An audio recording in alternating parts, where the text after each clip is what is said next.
একটা সময় ছিল যখন এই বাড়িটার প্রতিটা কোণ আমার নিজের ছিল। বাড়ির আঙিনা, বাড়ির বারান্দা, আমার রুম সকল কিছুই আমার নিজের ছিল। তবে যখন একটা মেয়ের বিয়ে হয়ে যায়, তারপর তার সেই চিরচেনা বাড়িটি সে আসে একজন অতিথি হয়ে। আর একটা মেয়ের জন্য এটা কিন্তু একটা চরম বাস্তবতা।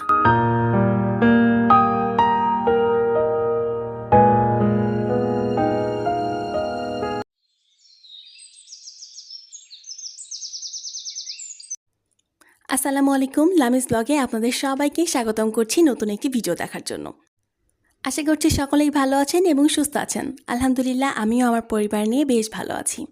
বেশ অনেকটা দিন ব্রেক নেওয়ার পর আজকে কিন্তু নতুন একটি ভিডিও নিয়ে এসেছি। সামনেই আমার পরীক্ষা, আর সেই জন্যই যাচ্ছি বাবার বাড়ি ঈশ্বরদীতে।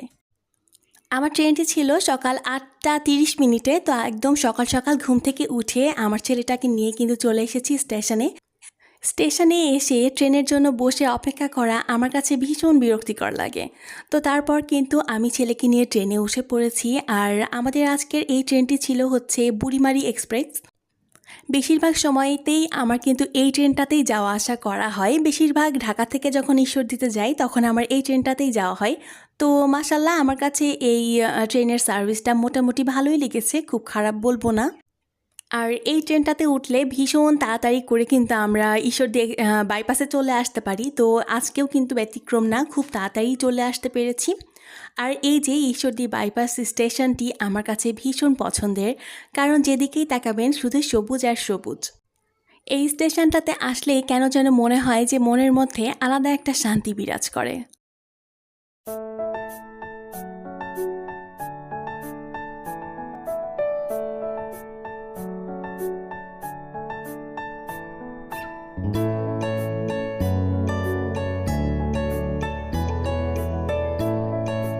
ঈশ্বরদী বাইপাস স্টেশন থেকে আমার বাসার দিকে যেতে ভীষণ সুন্দর একটি রাস্তা, যত দূর চোখ যায় শুধুমাত্র সবুজের সমারোহ। তো এমন একটি রাস্তাতে যদি হেঁটে হেঁটে ঘোরা যেত তাহলে কিন্তু খুব বেশি ভালো লাগতো। তবে আমরা কিন্তু রিক্সাতে উঠে পড়েছি। আর বাবার বাড়িতে আসা মাত্রই কিন্তু এক কাপ চা হবে না তা কি হয়, তো চা হাতে করে নিয়ে কিন্তু ছাদে চলে এসেছি। আর বেশ একটু বৃষ্টি বৃষ্টি মৌসুম চলছে এখন। তো এখন এত পরিমাণে বৃষ্টি হচ্ছে যে চারিপাশে কিন্তু পানি উঠে যাচ্ছে। তো সব সময় দেখা যাচ্ছে যে বৃষ্টিই হচ্ছে, আর বৃষ্টি তো আমার অনেক বেশি পছন্দ। তো বৃষ্টি হলে আমার কিন্তু খুবই ভালো লাগে। আর বৃষ্টি পছন্দ করে না এমন মনে হয় কোনো ব্যক্তি নেই। আর এইদিকে দেখুন, আমাদের বাগানে কিন্তু পানি উঠে চলে এসেছে, কারণ আমার বাসার পাশেই কিন্তু একটা পুকুর রয়েছে, বিশাল বড় পুকুর। তো সেই পুকুরের পানি কিন্তু বাগানে উঠে চলে এসেছে, কারণ অনেক বেশি বৃষ্টি হয়েছে এই কটা দিন।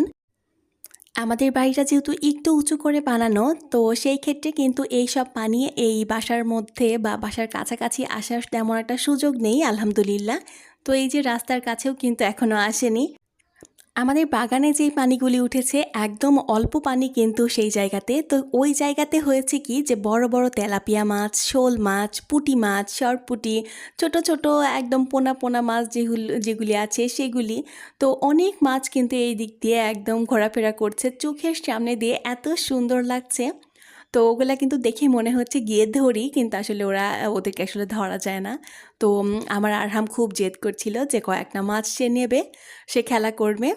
তো এই কারণে আম্মু একটা প্লাস্টিকের ঝুড়ি দিয়ে খুব কষ্টে এই কটা মাছ ধরে এনেছে ওর জন্য, যে ও এগুলি ছোট ছোট মাছ একটু কাচের জারের মধ্যে রেখে দিলে ও খুব আনন্দ পাবে।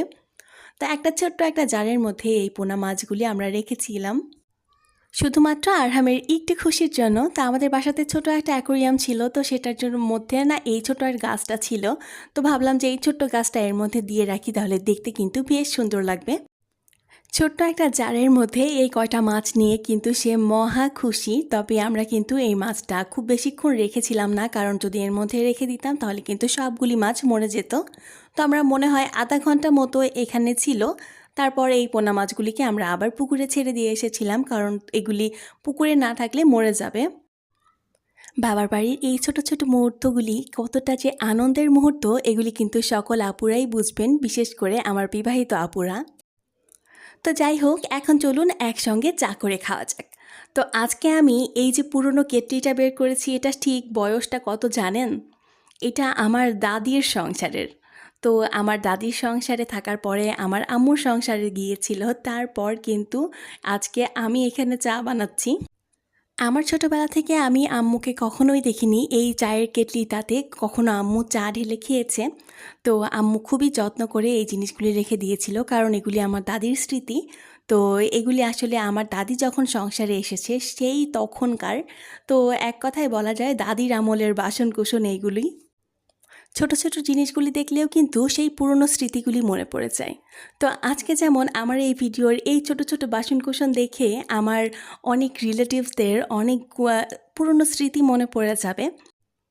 যেমন আমার আব্বু, আমার কাকু, আমার ফুপিদের, তো দেখা যাচ্ছে আমার অনেক কাজিনদেরও এই জিনিসগুলির কথা খুব মনে পড়ে যাবে যখন এগুলি চোখের সামনে দেখবে।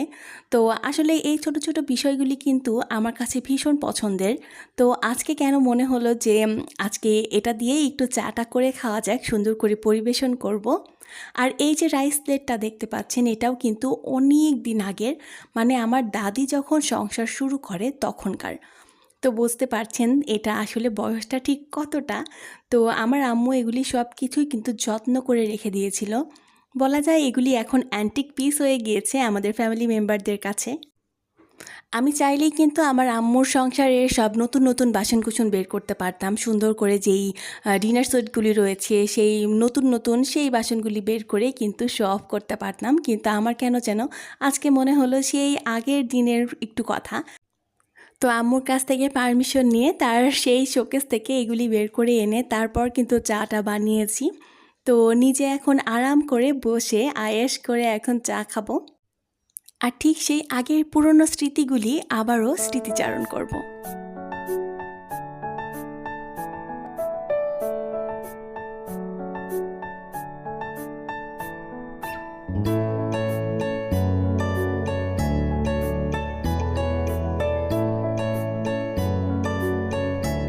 একটা মেয়ের যখন বিয়ে হয়ে যায়, বিয়ের পর তার সেই এই চিরচেনা একটা বাড়ি, তার নিজের বাড়ি, সেটা কিন্তু হয়ে যায় তার কাছে একটা পর।